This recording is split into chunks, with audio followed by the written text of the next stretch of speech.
Avi Levy is a Montreal lawyer. He runs ticket911, so I guess you can figure out from that exactly what Avi is basically doing these days and specializing in. Avi, welcome to the show. Hi.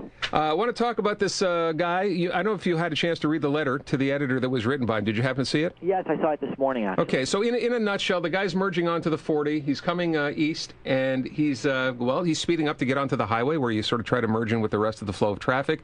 Cop comes out of nowhere, pulls him over, hands him a ticket for $628, 10 demerit points, going to stay on his record for 10 years, yada, yada, yada. And the problem with this, he was doing excessive speed. So first of all, what's the difference between speeding and excessive speed? How's that basically translated by the police? It's defined as a certain limit over the speed limit. So, for example, if you're in a 50 zone, then 50 kilometers an hour over that zone would be excessive speeding and not considered just a regular speeding ticket anymore. Okay, now his contention is if, you're going to set up a police officer, a police car at one of these spots where people are driving down the service road at one speed and next to them trying to get onto the highway where basically everyone's going twice as fast, that's basically not fair. Because you got to speed up to merge into traffic, don't you? Yes, you do. Yes, indeed you do. And it's actually, we've had a similar case. It was actually the opposite. The individual was on the highway and coming off onto a service road and was caught speeding on the service road, obviously, because he was coming off a highway where it was 50 kilometers an hour and turning into a 50 zone, 100 kilometers an hour turning into a 50 zone, and at the end of the day, the judge acquitted him because he found that it was not fair and that there were other problems with the ticket. And at the end of the day, the individual was acquitted. All right. So what about in this case, which is basically the opposite, but it's the same sort of problem? It's the same analogy. It's the same sort of problem, and I think there would definitely be material to contest the ticket and possibly get either a reduction or a cancellation of the ticket. I think that there is a fighting chance. All right, because, I mean, it's one thing to get a ticket. It's quite another to find out, you're getting 10 demerit points for this one particular offense.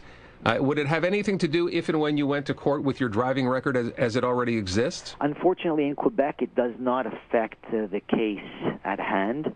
Your driving record is not a reflection of your past. In other provinces, it is a reflection, and it does have an impact. But in Quebec, it does not. So if you have a bad driving record, it's a good thing, but if you have a clean record, it's not necessarily a good thing. It doesn't necessarily help you. That's correct. All right. So basically, for people listening who may have been in the same sort of situation, if you feel that this seems somewhat unfair, and it does seem that way, you at least have a chance to go to court and make your case. So what do you think? I mean, I realize it's kind of an unfair question. What do you think the odds are in a case like this, based on what you know from the facts? Well, I mean, I think you would have a fighting chance. We might have a better chance to negotiate something with the prosecutor rather than need to go through an entire trial. Mm-hmm. But that's really where we can help individuals with tickets like this. Okay. There are a lot of them. There's more and more of them being given every day.